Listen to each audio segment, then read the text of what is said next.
Hey guys, Hayden here. So I know I'm not in my usual recording spot. I'm still in my room though. See, so I'm just kind of sitting here in my comfortable chair and just kind of in the mood to talk about Shovel Knight: Plague of Shadows. Now, this isn't a formal review in the sense like that IGN and GameXplain does, but I really wanted to get my thoughts out there about Plague of Shadows because I had a lot of fun with it. So if you guys played, this is just totally not scripted. This is just kind of my thoughts, just verbal diarrhea out to you guys, just to kind of tell you what I was thinking about. So, the original Shovel Knight, it is one of my favorite platformers I've ever played. One of my favorite games I've ever played, honestly. But that's a discussion for another time. But Shovel Knight, it was a lot of fun, a lot of really good ideas that were. They pushed the 8-bit engine to the limits. And I know there's some modifications to the 8-bit engine that like the NES couldn't do, that was done in Shovel Knight, for example, like the object limit on the screen and stuff. But regardless, it was pretty much, excuse me, pretty much tried and true an 8-bit engine. And Shovel Knight really pushed it to the limits and did an amazing job. So much creativity.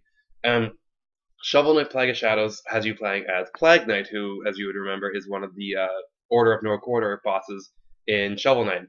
And Plague Knight plays completely different from Shovel Knight, and it really changes up the game. Like Yacht Club Games could have just, you know, just made a Plague Knight skin or whatever out of Shovel Knight and changed him up a little bit, and said, "Here you go, play through the same world." But it is completely different. I don't want to really spoil anything for people who haven't played it yet, but a lot of the areas are very different. A lot of the areas have updates to them. There's different parts to like levels.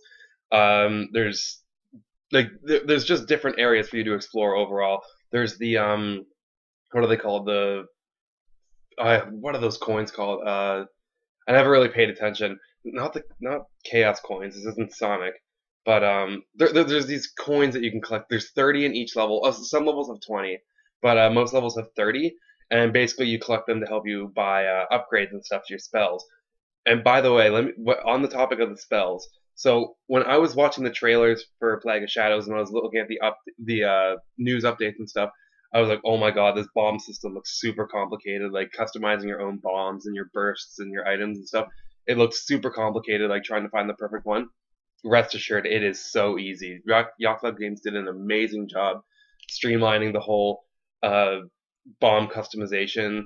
Like you can customize three parts of your bomb. There's the way you cast it. So like if you want to like lob it up, or if you want to like toss it down, if you want the fuse to go off fast, or if you want it to go off slowly, like there's the fuse, and there's also the powder. So like if it's gonna explode in all sorts of different directions, or if it's gonna like have a little explosion. There's tons of different customizing options for the bombs, and Yacht Club Games made it super easy to do that. I played it on the 3DS, so I was able to just like tap on the bottom screen whenever I wanted to. But you can also just pause and switch them out if you want. And the special items in this game, so they're quite different than Shovel Knight's items. Again, I don't want to spoil how you get them, but it's pretty creative how you get them. But there's lots of different items in this game, like lots of creative uses. Like the items feel totally different than Shovel Knight's items, but they're still all very helpful. Like by the end of the game, I was switching out my items pretty constantly and using pretty much all of them. So, which is good because in Shovel Knight there was a lot of items that I didn't use. Like I think I used the flying sword, the phase locket, and the I think the fire wand, and that might have been it that I used. Um, but yeah, the items in Plague of Shadows I found were much more useful in many different situations, and I found I was using them a lot more, switching out my items a lot, which is really nice. Now the difficulty of the game. Again, Plague Knight plays completely different than Shovel Knight, but I would have to say that the difficulty is about the same. It's not too tough, but it's definitely a fair challenge. Um, Shovel Knight, like I had times where I was dying at like probably 3 to 4 times the level, and I found the same with Plague of Shadows, where I was dying a few times every level, but every time I died, it was definitely my fault. Then I just had to learn the challenge that much. I had to learn the challenge of the level, going back and being careful. But Plague Knight, the nice thing about Plague Knight is that he's able to stay in the air a lot longer because he can do a double jump and he can also bomb burst. So he pretty much has a triple jump. And then I won't spoil how, but You can get items that'll let you last in the air like even longer. So there's just a lot of ways that Plague Knight can be in the air, and it really makes the game feel a lot different. You're able to get to like areas a lot easier, but then some of the levels like there's some levels that like have parts of the level like cut out because Plague Knight can stay in the air so much longer. So it's really awesome, like the attention to detail that Yacht Club Games put in for Plague Knight's game opposed to Shovel Knight's game.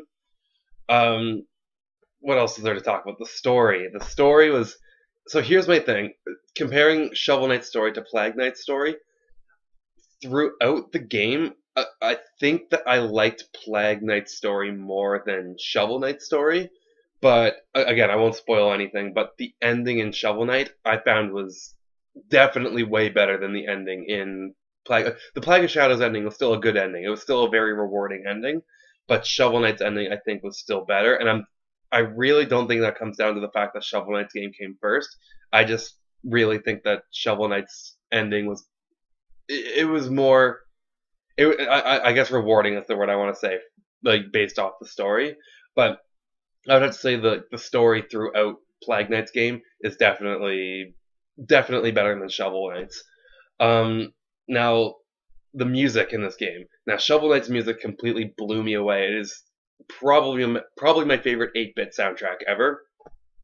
I mean, don't quote me on that, but like even thinking back to like the Mega Man games and stuff, they're if it's not like above the Mega Man games, it is right there with them. And as you would know, those have amazing soundtracks. Um, but the music in this game, there's there's a lot of new tracks in this game, and there's a lot of really good new tracks in this game. I was definitely going to the place where you can like play the music, which is by the way different in this game, but where you can play all the music or whatever. I was going there quite a lot to just kind of listen to the tunes, just have my 3DS sit there and listen to them. So really great job, Yacht Club Games again on the soundtrack portion of the game. Um, Geez, what else is there to talk about? I talked about the music. I talked about the gameplay. Talked about the story. Again, this is not scripted. I don't really have time to make a script, and really, I just kind of want it to be more sincere and me just getting my thoughts out to you guys. But I don't really want to give it a number rating just because I don't really. I agree with number ratings sometimes, but let's just say I really enjoyed playing Plague of Shadows. If you have not gotten the DLC yet, if you haven't played Shovel Knight yet, for God's sake, get around and play it. But if you haven't checked out the Plague of Shadows DLC yet, then definitely do it. There's also a challenge mode that comes with the Plague of Shadows DLC, which I've done a few of them, but they're really tough. But they're definitely a lot of fun and definitely a good distraction after you've beaten the main story. But definitely check out the Plague of Shadows DLC if you have not checked it out already. That's all I had to say. So if you enjoyed this video, leave a like, leave a comment, and don't forget to subscribe to my channel for more on Shovel Knight and other things.